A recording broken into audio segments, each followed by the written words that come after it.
great topic, just something about organization. So unfortunately, because of traffic jams and other factors, and you having a lot of fun yesterday, we're starting a bit later. So please pay attention to your schedule because it obviously will be shifted because of this, and follow your curators. Probably we'll have to cut a bit some parts like lunch, coffee breaks, and let's try to squeeze everything. So we're going to talk about a very interesting topic. This presentation is embargo, so you can film, take pictures, and share it with the community after embargo date. And obviously we couldn't conduct this summit without CV rework discussion, obviously. We're going to keep it pretty serious, but I decided that we need proper presentation title, something like this. And this is the all shit posting we have in the presentation mostly. The rest will be serious. So again, we are going to be your speakers today with Ivan. Ivan will have some interesting insight, and we'll have Q&A after the presentation. So if you have any questions, just write them down, and after we're done, we'll be able to address them. The structure of our talk will be this. So first of all, we need to look back a bit, the boring part, and remember why we actually did the CV rework in the first place. We also will look at the data, the spreadsheet, because it's still relevant and important. We also think about what was done wrong, especially with the launch of CV rework, and try to understand, to learn some lessons from it. And of course, we'll talk about favorite Flambus topic, data versus feedback, data versus experience, data versus fields, and we'll try to understand what's important and where. And yeah, Q&A. Yeah, I actually did the slides with a lot of text, so you can take pictures. It's just more convenient for you. I'll comment on some points anyways. So why did we do CV rework? Why did we dive into this big challenge with a lot of resources, money? Why do you spend so much time doing this in the first place? Obviously, the class had very low popularity, and it was really detached from the main game. It was completely different genre. We all know it was RTS, and the problem with the audience was that, yeah, having RTS inside action was good idea on paper, and we were like fans of this idea ourselves.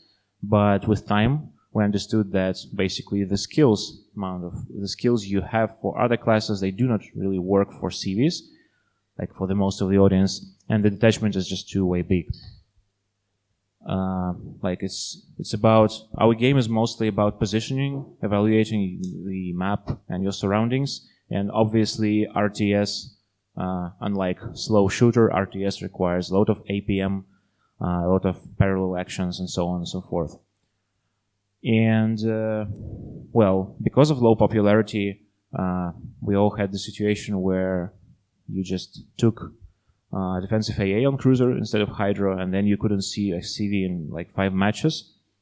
You wasted your consumable choice. You also could invest some points in captain skills and modernization and still didn't see any carrier. And then, of course, as long as you think, okay, I'm going to switch to Hydra and do different build, you go to the match and you have like a midway coming after you. It's very nice. So inconsistent presence of the class in battle like leads to this failures in the player's choice of builds. As for skill gap, like I want to be really clear here, we do not want to remove skill gap. Skill gap is important. We want good players to do good and bad players to do bad, but the question is how much difference should be and how it should influence the experience of all other players. So, for instance, if a carrier player does really bad in battle because he's bad, it's okay. But if it leads to the huge disadvantage for his team from the start, this is not so good. And combined with all of these problems, we had really excessive battle influence. Like carriers often were decisive in many cases. We also saw that in serious competitive environment, people just spec to A a lot, and like loss of carrier could really snowball the match. I don't say that it doesn't happen now and it doesn't happen with other classes, but it was excessive in our opinion. So let's go into spreadsheet a bit. First of all is popularity. So I have just some 3 numbers for you here. It's amount of unique weekly players with at least 1 battle on CV. Just to be clear, it's not class popularity. We'll go to class popularity later. It's amount of players who actually played the carriers.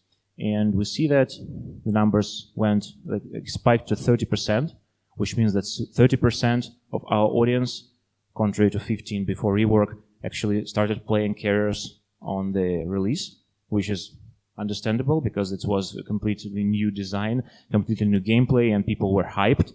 Now, by now I mean like last month, basically. It stabilized at 22% of the audience, so now at least quarter of our players, from time to time at least, they play the class. But what about popularity of the class itself? This is a chart basically of class popularity. It's amount of battles on each class of the ship. I have a pointer here. Well, these are the carriers. This is Rework, obviously. These are destroyers. You can see that they're correlated, of course. And yeah, this is the general trend from December 18 to July, well, June and July in the future of 19. You can see the picture, but what's interesting here is Asia.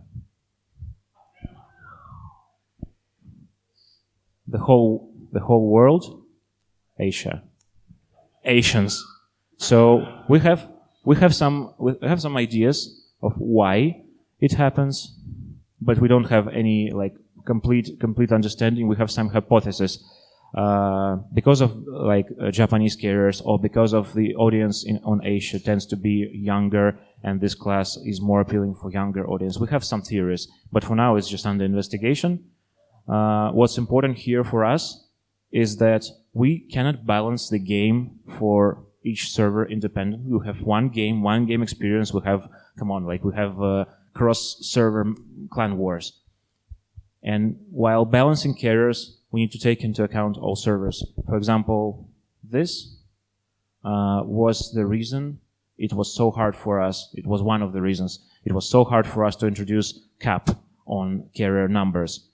The cap, which would perfectly work on Russian server, on North American server, it would just completely destroy matchmaking queue for Asia. But now it's stabilizing, and as you know, we're introducing even more caps in this update. You have any comments here, Ivan? Okay.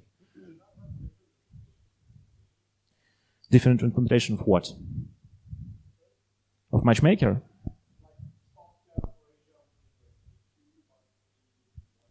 We're not fans of doing this per region because we strongly believe, we unify everything across the regions. We unified back in I think 2 years ago, we unified premium shop and discounts. We unified rank battles progression. And our philosophy is that the rules of the game should be the same for everyone. So we really don't want to pursue different matchmaking, and this is why we were waiting for this to drop. And then we introduced a soft cap for carriers in tier 10, and then we're introducing for tier A, basically in the 0 at 5. So yeah, no separate matchmaking here. So another metrics I want to discuss is class retention. Some of you probably know what it means, but I'll try to explain it to you anyways, just in case. So I'll compare the retention of old CV, which will be end of 2018, and new CV, which will be last several exciting months we had. And we took all players with no prior CV battles, or players who just didn't play the game for 1+ month. So basically, it's CV newbies for us. We built weekly charts. I'll just explain you how to read them. So retention for week 1 is always 100%. Like 100% of these players played a carrier week 1. Then we look at week 2. What percentage of players still played at least one carrier battle on week 2? And then we can, the more data we have, the better picture we have on this. Basically, class retention shows the chances of player sticking with the class after he or she starts to play it. This is the chart of NA, an example. And basically we have like blue one is new carriers. We can see that although the first weeks are more or less the same, we have better retention here for the whole lifetime.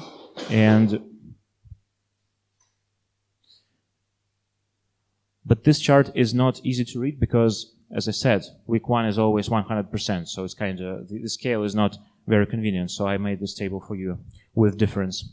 This is worldwide difference per week. So as we see, we have some like issues here on week 3 and 4. Generally, it's slightly worse, but the whole picture is pretty good. I also want to comment on servers again. So the best CV retention is on Asia, surprise, but the worst is on CIS. So we have some regional discrepancies here. And basically, while all servers have positive trend of players sticking with CVs, Russian server is the server where CVs are the least popular and players are least excited to play them. And of course, we need to keep on researching this. So now we have like 6-ish months after rework, right? But we should remember that we had very dramatic changes, especially during the first couple of months. So obviously we need to revisit this chart each month and check out the new data is accumulated. For example, we're nerfing, effectively we're nerfing carriers in 0.85 with DPS change, and this will affect player retention. We need to check it in 1 month, 2 months, and so on and so forth. Skill gap. So it's really a challenging thing to evaluate the skill gap, and there are probably many ways to do it, but what we tried to do is we took all the player base by percentile and tried to project several battle metrics on it. I will show you some charts here. So x-axis will be player percentile. What you need to understand here is that to the left there will be like worst players, to the right there will be the best players. And then we will look at some stats. The data we took is tier 10 ships from October, November 18 and May, June 19. And we took May, June, again, because for the first few months of CV rework, we did a lot of dramatic changes, and this is why the statistics is very volatile. Now we have more or less stable periods, so we took it to check out. And yeah, you should pay attention to the general trend, because, for example, if we have top 10% of players, there are few of them, and their like charts will be very volatile, just because there are very, very, very little data in there. So, win rate, average win rate. New carriers, old carriers. So what's to see here? The angles. Old carriers, basically, worse players played even worse. Good players played even better. So it's like right now we have worse players having better win rate on average, and we kind of nerfed the very, very best players in terms of results. And I will show you it with comparison to other classes a bit later for more perspective. But what about absolute damage? It's just a nerf across the board. All types of players, good players, bad players, they started to deal less absolute damage on average. And frags. Death by 1,000 cuts, right?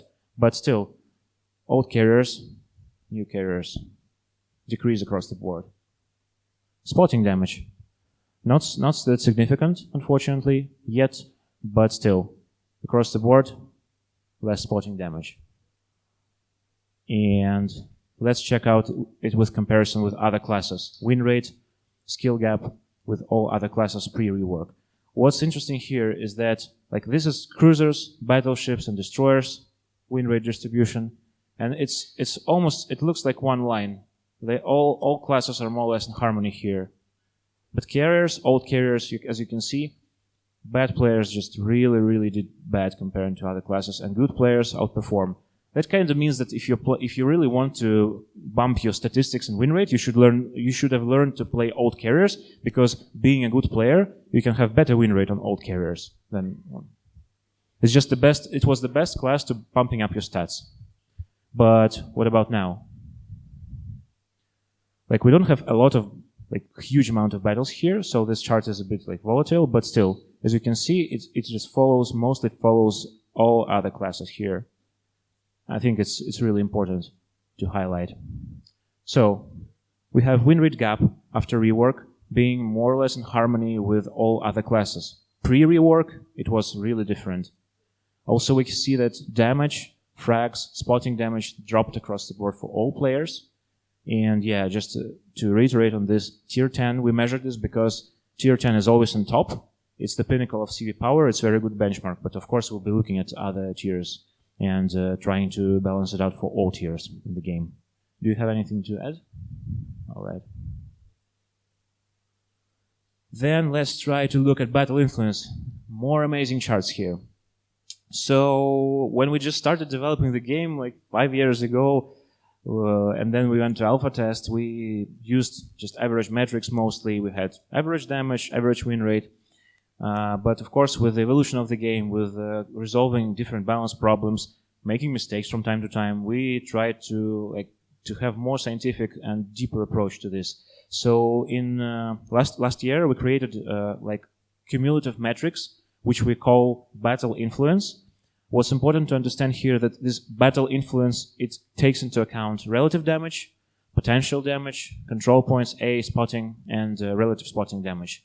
The point of this metrics is to compare very different ships, because in our game the classes are very different. And for example, destroyer has a small amount of HP, battleship has huge amount of HP, and different ships have different priorities, different targets. And the point of this metrics is try to compare them all in terms of how they influence the battle outcome. And even if you, I think Ivan can tell you a bit more about methodology later if you have questions, but even if you don't agree with methodology fully, what's important to understand that this metric is applied to everyone on the same basis. And it will just look at the dynamics, please, at least. Yes, science. So, carriers, battle influence. It's what I really like to show here is dynamics. So, rework release, drop, hotfixes, a period of instability. What the hell is happening here? And then basically we didn't do really dramatic changes for this period of time until 0.84. We did some tweaks, of course, but not that dramatic. And you see that despite of not buffing carriers in any way across the board, I think we didn't do any buffs, we see that the battle influence grew. And this is a learning process of the audience. The audience basically is getting good with the carriers. And it affects, of course, you can see that destroyers are the most affected by carriers. They have almost mirror situations here. But what I want to highlight really a lot for you is engine boost nerf, 0.84. A lot of people said that it was not a nerf or it was not significant, but just see how it broke the trend. It just dropped on this level, and how destroyers started to feel better immediately. Okay, they maybe, I don't know about destroyer players, if they felt better, but destroyers as a class in the game, it's no denying that they got better. And this chart, of course, is not counting the latest DPS AA buff we are having right now in the game, which happened yesterday. So we will be very interested to see how it continues to affect. And, another thing I want to highlight is that some people still think that all CV were less cancer. I just want to highlight that there is no place on this chart to see how they were before rework. It's like that, probably. Yeah, I mean, literally no place here. So their battle influence significantly dropped. But let's try to break it down a bit into this metrics. So here we have just relative damage. Follows the same trend, a bit more volatile, but still. As you can see, relative damage significantly dropped. And now it follows basically the battle influence. Yeah. I'll add a bit here. As you see, all classes dropped a bit. That's because that's where the ranked season starts, and so a lot of players go into ranked, and this is only the random battles. Yeah, it's PvP, just regular PvP random battles. And next. That's kind of not very interesting chart, not too exciting, but these are all classes but DD relative damage taken. Nothing changed here. That doesn't mean that CVs are totally fine. That mostly means that CVs did not screw the whole game, the average ship, because the average amount of damage taken is more or less the same. I don't know what to say here. honestly. Like this one is just fine. And here is another interesting chart and another explanation, so bear with me, please. It's not possible, actually, to measure fun in numbers, right? We all know that. But the problem is that, as with all other games, the majority of our audience is not socializing with us. They don't even respond to the surveys. They're not interested. They just play. So if we try to measure something in numbers, what do we do? And this, I think this one we did. Oh, sorry. What the? Yep. We did to try to see how carriers influence the fun, but I'm not saying like personal fun. I'm not trying to say that if this chart is okay, then everything is great and fine. It's mostly about how to measure the effect on the audience which doesn't talk to us in any way. So we have breakdown of like relative breakdown per hours spent between battles in hours. That means that, for example, we have bins 1 hour, like from 0 to 1 hour, from 1 to 24 hours, 48 hours, and so on and so forth. And this is the percentage of battles played with this gap. That means that, well, in our game, you know the battle time in our game. First of all, it means that if the battle is not here, the player just stopped the session, stopped playing this evening, and went to bed, I don't know, or just rage quitted or something. And for us, as a game who wants to be healthy and wants to bring fun to people, the more battles we have in the first bin, the better, obviously. Because the less time player spends between battles, the better. Because he plays more battles in row, he has longer sessions, and so on and so forth. So, this comparison is actually very interesting because it shows the relation between you scoring first in the team and last in the team. So it's the first place in the team for experience, and this is the last place, 12th place. You can see that here we have 66% of battles, and here 57%. This is basically the difference of how players react to scoring first and scoring the last. The difference between this is how many battles end after this, and then they have break of 24 hours, basically. No. Because unfortunately or not fortunately, not all people are like you, Flambas. But you know what? In 12 players team, somebody is going to score the last anyways. We all know that. So sorry, but it's not really relevant. But this is just to compare, because we can have this breakdown from different angle. And let's see this.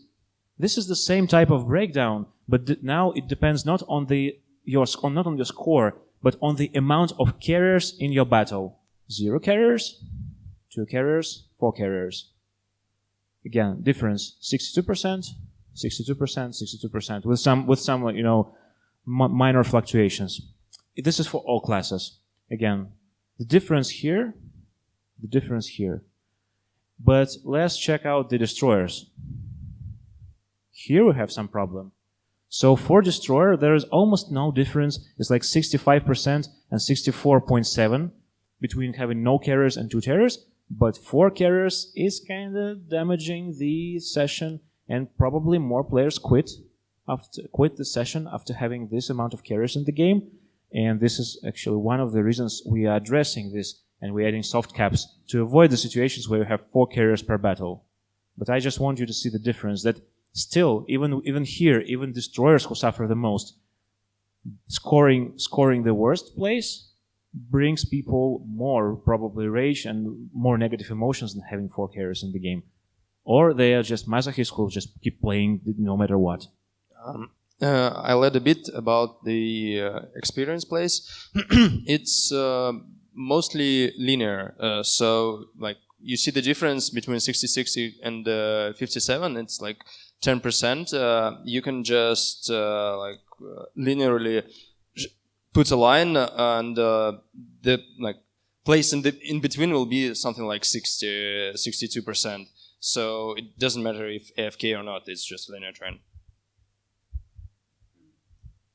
And I think this will be one of the latest charts.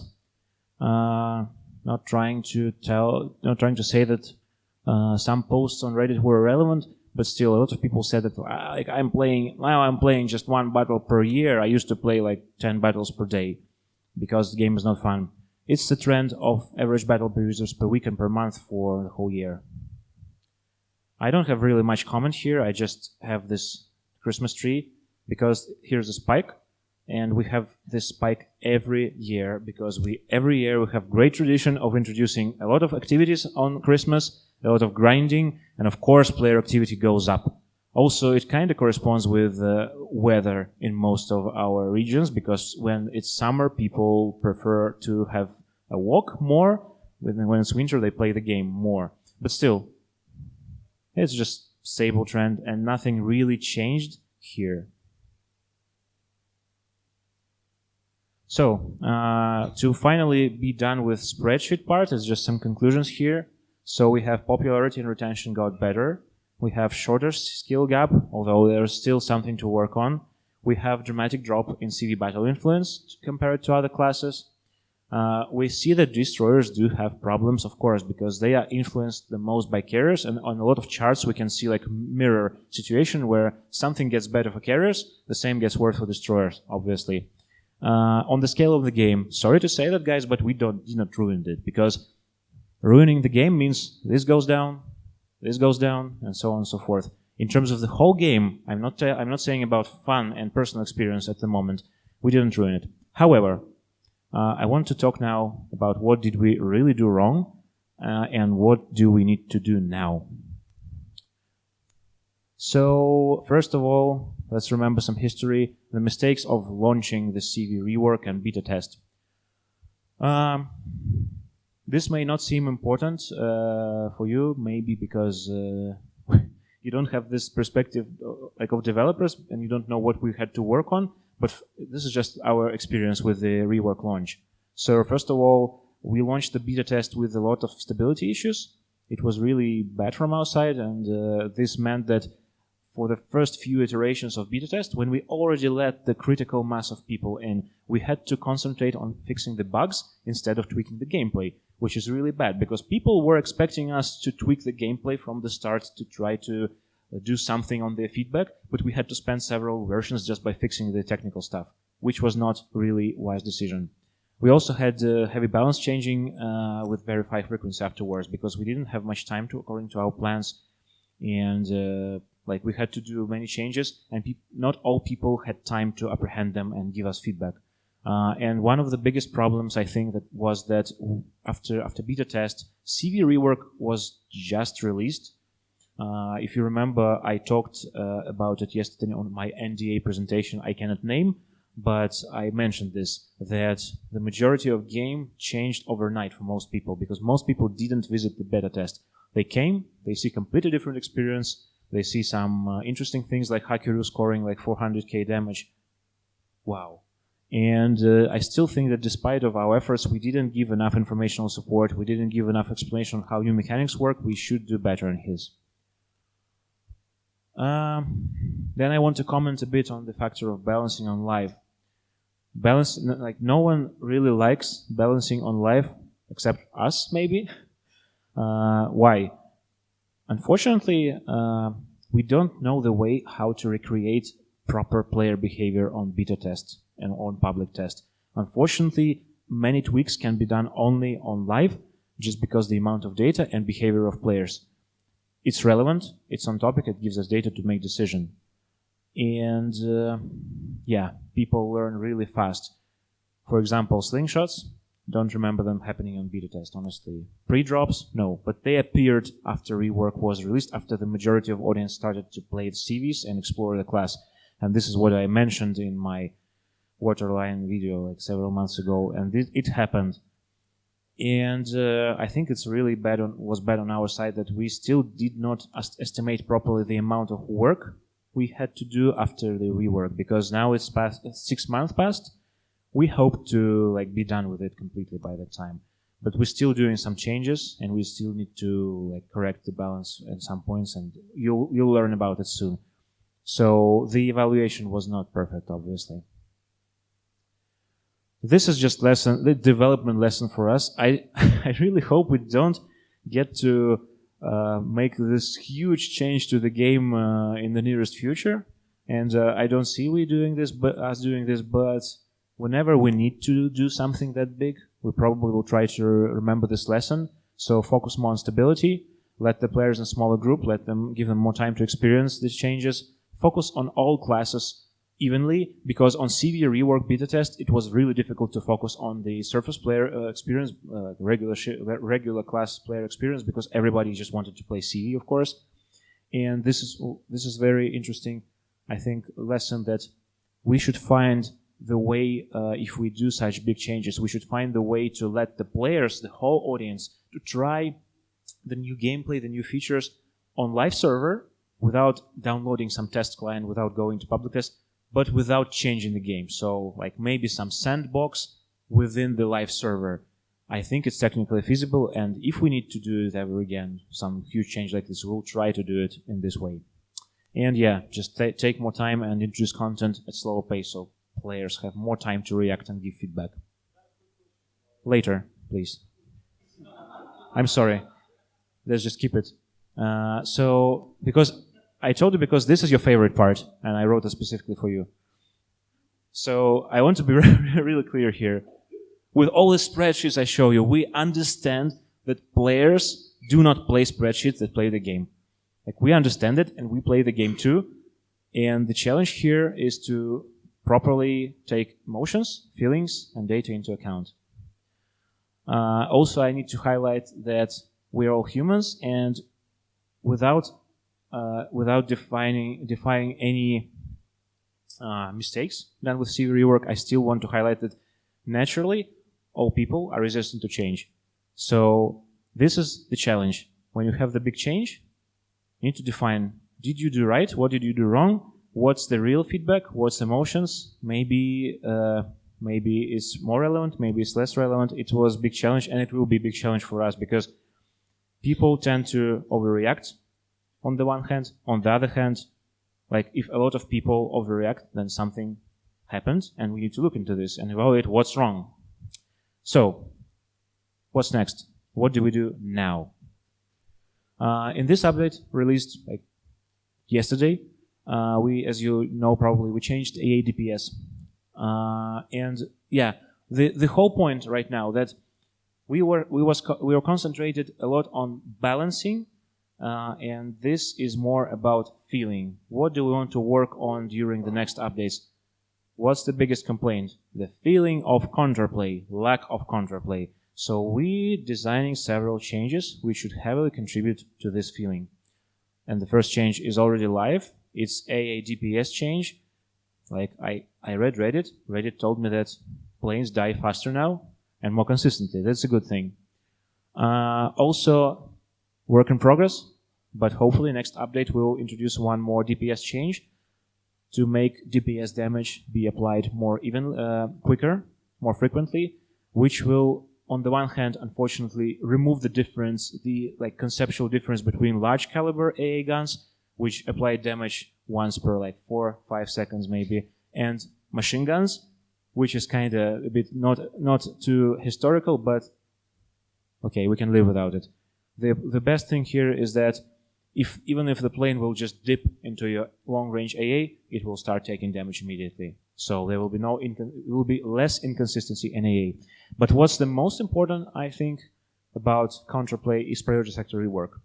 We are redesigning the priority sector mechanic basically almost from the scratch. We want to empower player with better AA, and hopefully you will be able to try this new mechanic today on the playtest. And the whole presentation and the playtest of priority sector is embargo, so you can record and share it after embargo date. Few days.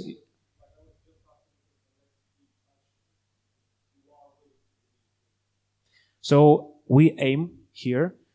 That means that if something goes terribly wrong from technical side, it may be delayed, but I don't think it's likely to be delayed more than one update.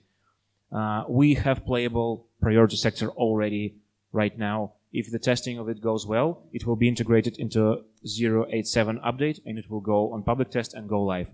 If something happens, some critical bugs we don't have time to resolve, we take our time, resolve it, and it will go one update later. It's just like with every other feature. But this is not design. This is not like just ideas floating around. This is what we already doing, working on, and you'll be able to experience hands-on.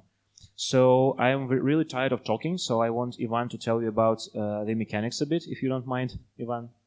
And I'll switch the slide for you. What is the new AA sector? So, first of all, the new priority sector will not be hidden under tilde. You will be able to just, if I remember correctly, just click on the side of the ship, and then the priority sector goes up on that side. Back to mechanic.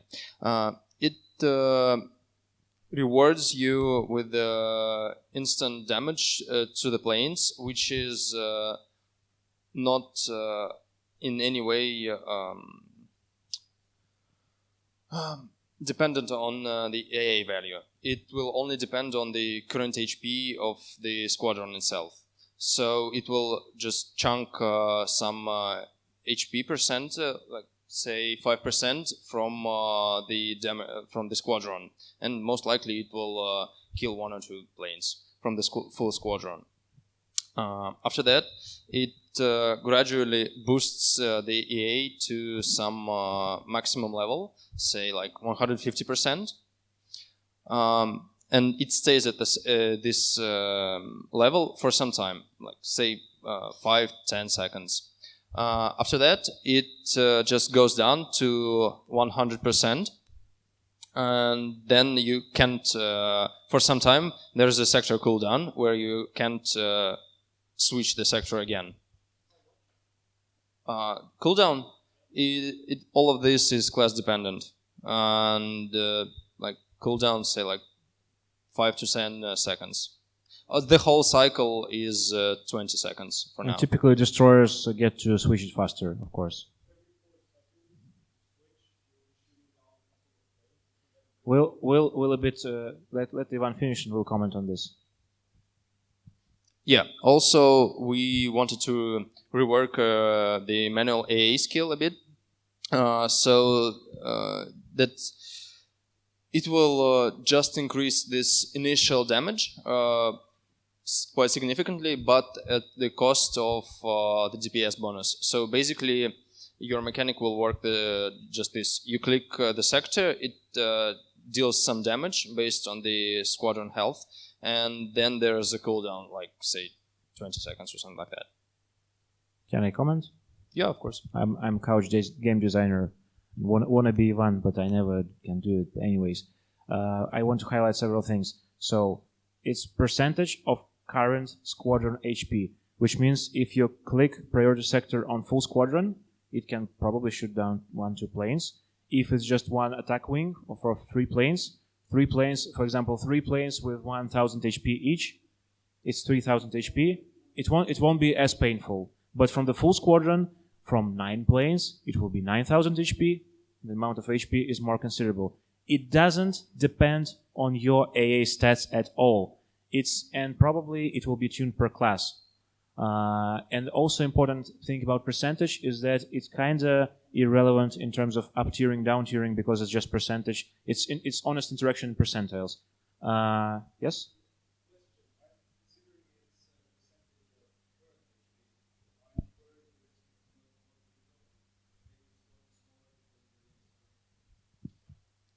Yeah, it's one of the risks, but I guess we'll manage it. Honestly, what we really don't like about pre-dropping is not the fact of people pre-drop, but the fact that it just looks dumb. Like, I'm bombing water, wow! If we consider it in the future an okayish element of the game, we may even think of introducing a button to send some wing home, because it's managing your resources. If you are sending some wings back home, you should understand what you're doing and why.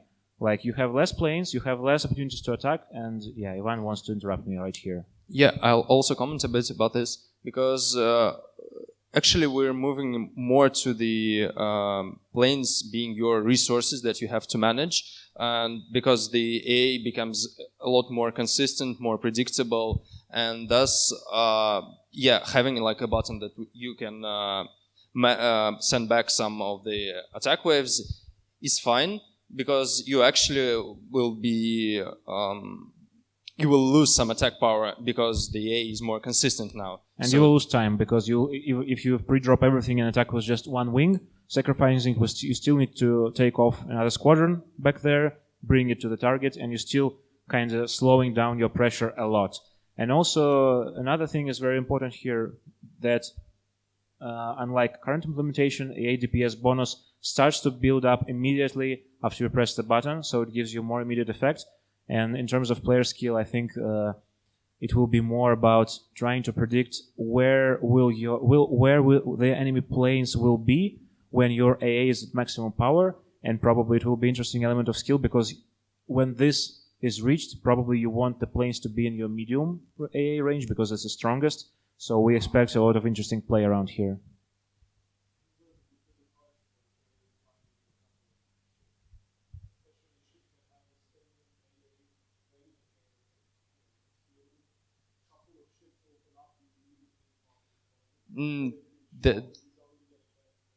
That is also true, but that's why the current HP squadron. So this immediate damage is like reduced each time you do it.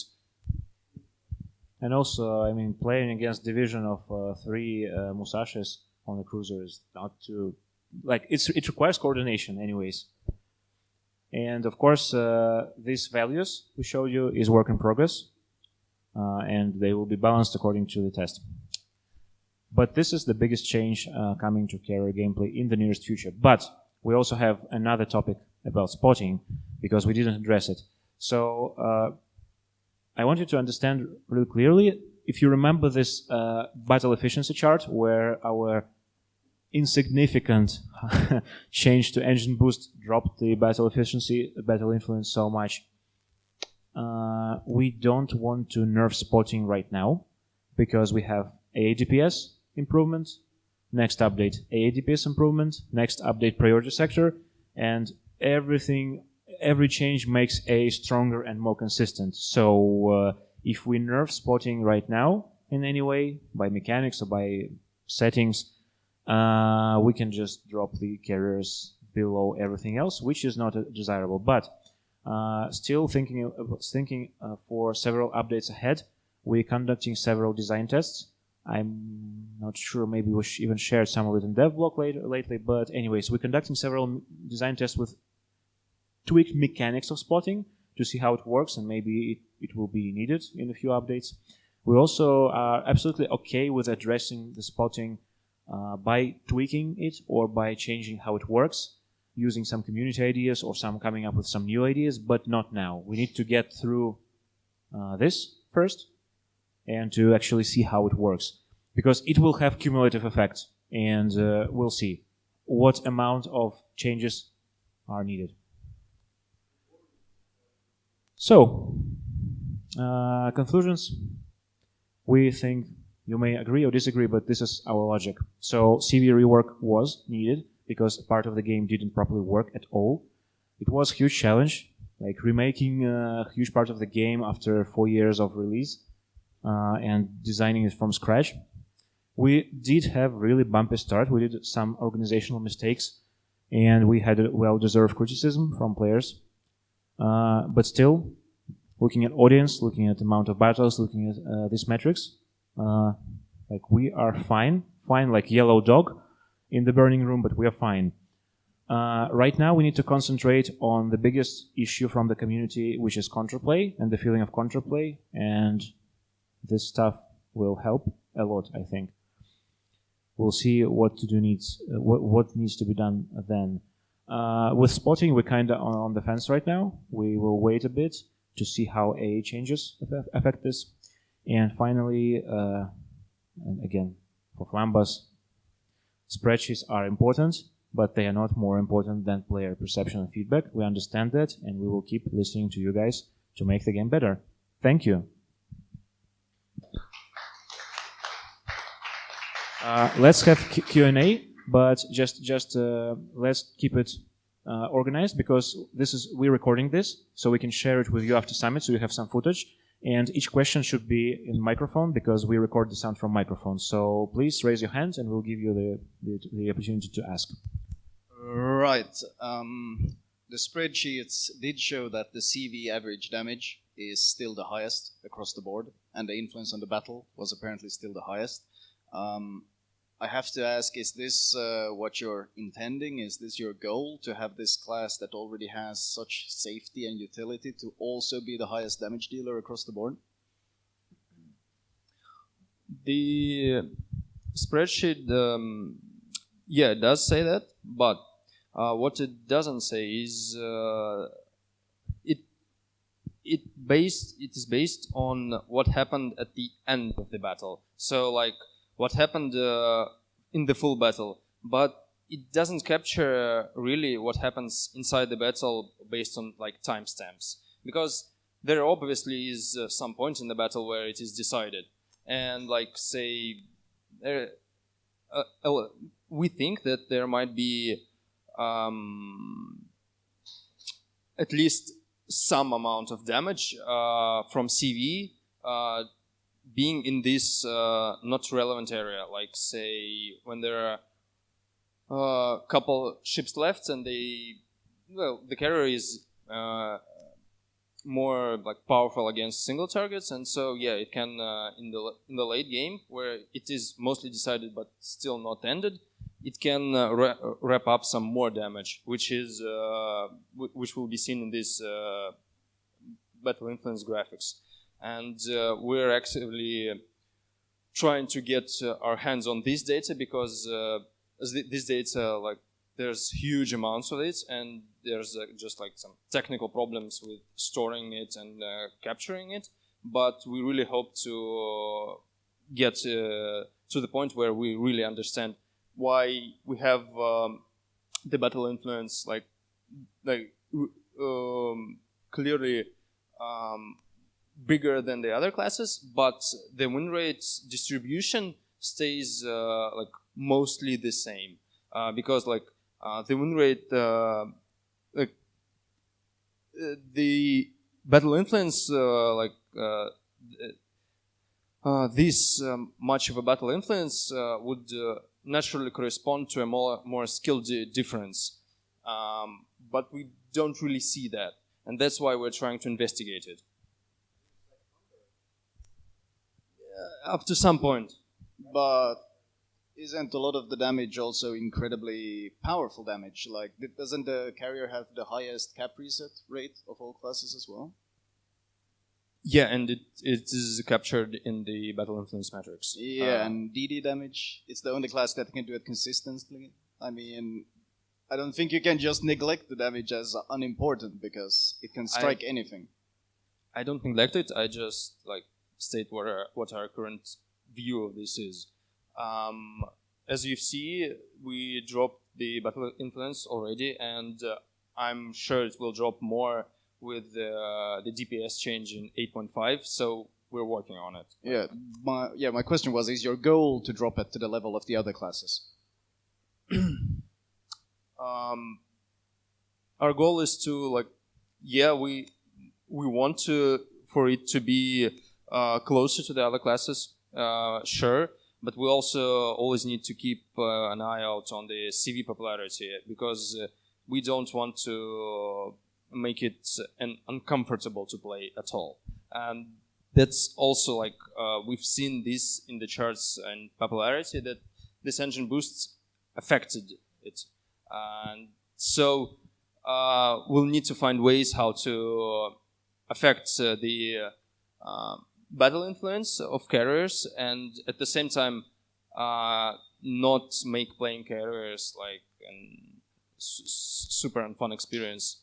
But doesn't it kind of sound like you're artificially boosting popularity by making the class stronger than the others? No, we didn't because we already are dropping it, and we intend to drop it, and we showed it to you. So it's just that some tweaks may be more painful than others, and that's what I'm saying. We need to find tweaks that are less painful to playing the class, but at the same time affect the battle influence. Okay, so we're talking about a slew of A improvements to make A more consistent and to empower surface ship players to be able to shoot down carriers. Nowhere in that discussion did I hear you guys talk about what you hypothesize would be the impact on the CV playing experience, because that's concerning. Once again, I raise the same problems as I've always done, which is there should always be play, counterplay, and then counterplay. The problem I see always with the way you guys do CV sort of A balance changes is it's always like, okay, well, we've got the play, and here's the counterplay, but what is the CV supposed to do? When you say, like, let's go and take 5% HP off of your aircraft, how do I mitigate this at all besides, okay, well, I'll just send smaller squadrons out? Like, is that it? Is that, like, the end of what I'm supposed to do? Like, what am I as a carrier player, hypothetically, supposed to do when the opposing thing that's playing against me is just a number? Like, it's not a player, it's a number. What am I doing? What am I playing? That's what I said a bit earlier. It's about managing your resources. Your planes are your resources. So you basically you choose targets at which you want to attack and evaluate how much of the damage you will get from that. And that's your tactical play. Your that's what you're playing, and as well as the drops and how amount of damage you will deal to the target. That's what you're playing. So you're picking a target, knowing that you will lose some of the planes, and keeping in mind how much you need to deal like X amount of damage to that target. Okay, but as any other class in the game, let's hypothetically say, as a battleship, if I am going to go into a trade, I understand that if I go into a trade, I can angle at a certain angle to mitigate a potential return fire. So then I have some way to mitigate the other player. The other player also has some way to mitigate what I'm doing. So therefore, it becomes a challenge of who better executes the maneuver, who better executes their positioning. If I'm playing just with a number generator that always says, every time you come to attack me here, you lose this many planes, I'm not playing a game. I'm playing against a number and then just simply saying, okay, everything just comes down to another spreadsheet. At what point is this a gameplay thing, and at which point am I just playing a spreadsheet? Because if I'm playing a spreadsheet, I might as well just go play with Microsoft Excel. It's much easier. You're playing with first flag bubbles that deal, although they may be mitigated and that's part of the gameplay, they deal quite significant amount of damage to planes. That's the first part. And the next part is you can try to evade this damage by actually coming from like the terrain, because then the AA won't see you, and thus it's about picking your targets and when to strike them, as well as mitigating the damage from the bubbles.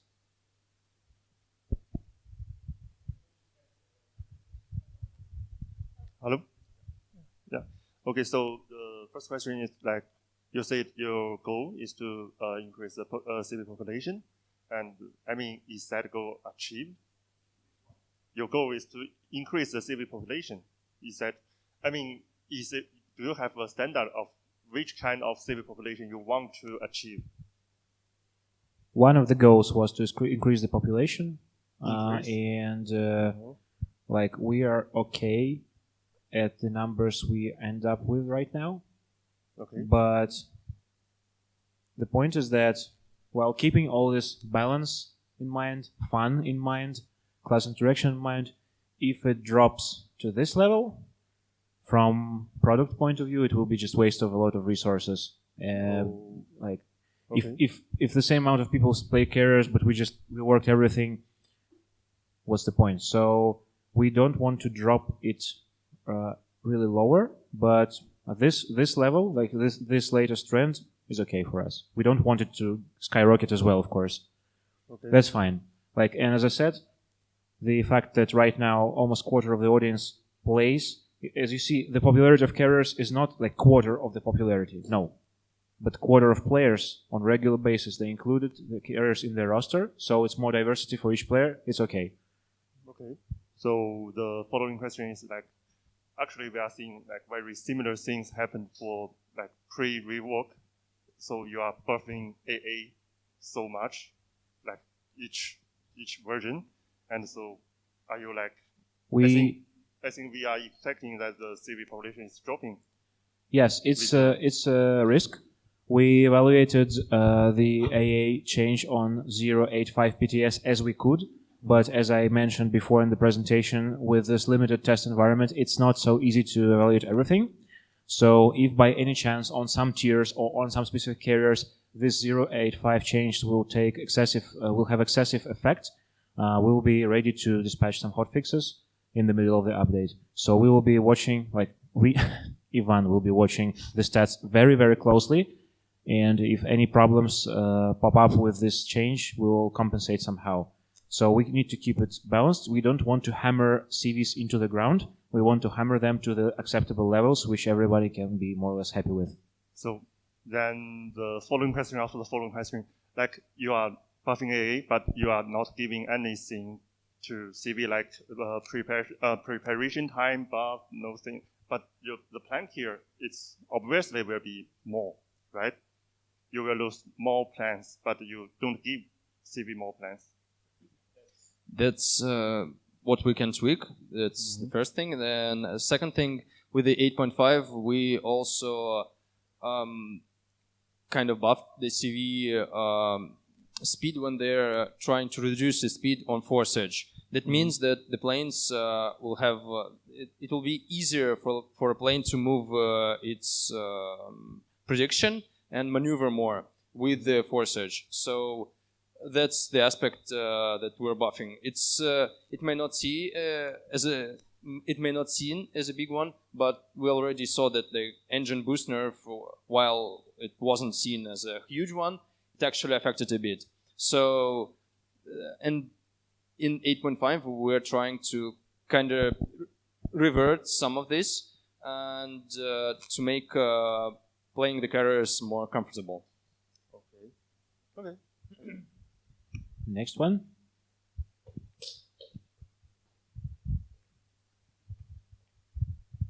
On the same topic, it went from 15% almost to 30, and now it's leveled out around 22 or so. So every time any kind of buff to AA is obviously going to affect it in a negative. Do you guys have a critical mass percentage that you want to keep it at or above? 18%, 19% for players. I mean, because basically if it gets unpopular, you're going to buff it or nerf AAs, and then it seems like kind of a trade-off in a way. We certainly don't want to drop this like lower than pre-rework numbers. Yeah. In terms of if more players will include carriers in their roster, but they play them rarely, and the population is stable, then it's fine. But of course we don't want to drop it, and we'll monitor it very closely. Having the class for small amount of players who generate a lot of battles doesn't make sense to us, really, because it will lead to the exact problems that happened before rework.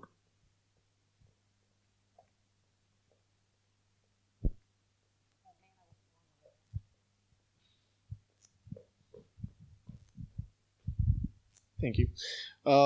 Okay, so all these changes that are coming to the AA, I mean, they seem really strong.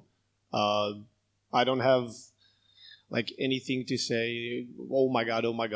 It's quite the contrary. I think it's going to be very, very ruthless for the CVs. I mean, we've kind of been all oppressed for so long that I'm definitely going to enjoy a couple of patches of this, just murdering planes. But the difference, basically the same topic, is it's about 7% more popular now than pre-rework. Only you know how much you invested, the time and effort and all of this, and with the next couple of patches it will probably drop even more. Is this even going to be worth it? And do you maybe consider changing the focus of the CVs finally to not be the destructor of navies and be more focused on scouting, like reward the one thing that they are really truly masterful at, the scouting? Oh, we have Sergey Vorobyov joining us. You want to?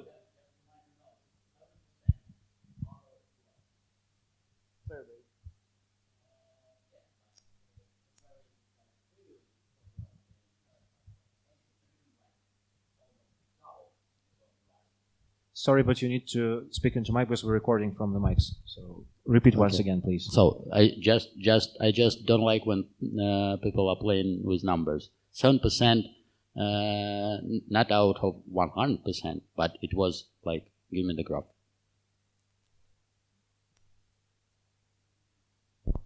Too many slides. Yeah. So it was 15. Now it's 22. So it's literally 50% comparing to what we had before, and that's kind of noticeable. It's not 7% out of player base.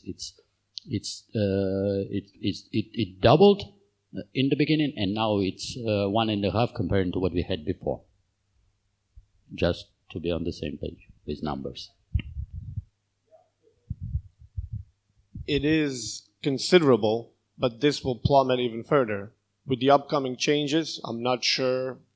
I can't, say for sure like how ruthless it's going to be, but I think it's going to be pretty ruthless for all the CV players. I've been playing carriers since forever as a hobby inside of a hobby, if you want to put it. And I do occasionally enjoy to do exactly what you did here, like make people play it at least a couple of games. But I'm not really sure it's going to be enjoyable. I think that's a valid concern. I think we already answered it honestly by saying that we will keep looking for any fluctuations, and we'll be ready to apply. First of all, these numbers are work in progress about the severity of the changes. Second is we'll be keeping eye on the things, and third is I just want to highlight. Oh my God, I need to make index next time. So I want to highlight that. Basically, this change is important. This change is very important. This, honestly, I wrote here, it's myth mostly because this AA damage application rate is mostly about the perception on first fire contact when the plane dips into a long game. It's not I don't believe that this will drop carriers consistently. We'll have one update to observe things and apply some changes. This is mostly just about feels. I don't think it will affect the efficiency a lot, this one change. This is important, and this is as well, but this is mostly about... I was just mentioning about the whole three things to come. Like, when you're done with this... Yes. This is why it's written here that we will be waiting with spotting for now, and we'll be very careful. But thank you for your concern. We will try not to nerf carriers into the ground, and thank you. We have time for one more question, guys. And sorry for hurrying. We will be able to talk. We have dinner. Ivan will join us. If you don't have a question answered, we'll be able to talk more today. So don't worry about it. First of all, big thanks for taking us through all the data and everything. That was really great to see. More to the point, the question that I have is kind of twofoldish. One, will you then, after this, start looking at Tier 6 and Tier 8 balance? And tweak that. Where are you guys at with that kind of balance in your mind? And then when we first started the rework, there was talk about reintroducing other aircraft carriers at either an odd tier or a second line, so to speak. Is there any progress on that? On the second line, currently we're working on some prototypes. For now, that's as much as we can say right now. And regarding the other tiers, we see that in efficiency, the tier 6 is mostly where we want it. So it's quite possible that with these changes, we will need to buff it. And same goes for tier 4. But the tier 8 right now is kind of a problem. So I'm not sure we will need any tweaks to tier 8 at all, but we're obviously monitoring all the tiers and we treat them differently, obviously, because they're the difference relative to the tier of tier 4 carriers and tier 10 carriers is significant there. The problem with tier 8 carriers for us, the main problem is that, as you all know, tier 8 nowadays gets up tiered pretty bad, and a lot of CV players complain about having tier 10 matches as well, but most of all player base who plays at tier 8 have equal amount of tier 10 battles. The problem is that carriers right now are the best class to up tier, so they suffer least from the up tiering. And relative to other tier 8 ships, like we probably, as Ivan said, we won't need to remedy it a lot. But working on tier 8 matchmaking is a separate thing, and we're working on it as well. And when it changes, and it will change and it will improve in the nearest future, I hope, we will see the irrelevant situation again. Because we took tier 10 as benchmark because it's really, like, it gives you really good results because it's tier 10. On tier 8, situations will change because of matchmaking too. So it's kind of tricky. So if you don't mind, I was going to ask a quick follow-up about the +1, -1 matchmaking talk.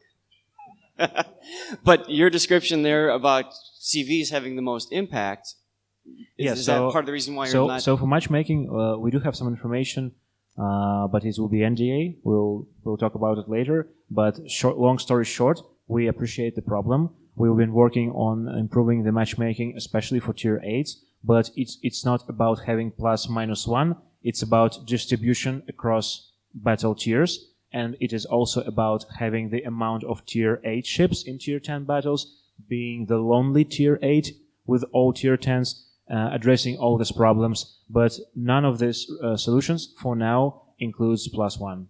It's about matchmaking algorithms and making player comfortable conditions in terms of amount of tier 10s he sees. So it's slightly different, but no +1 yet. Sorry.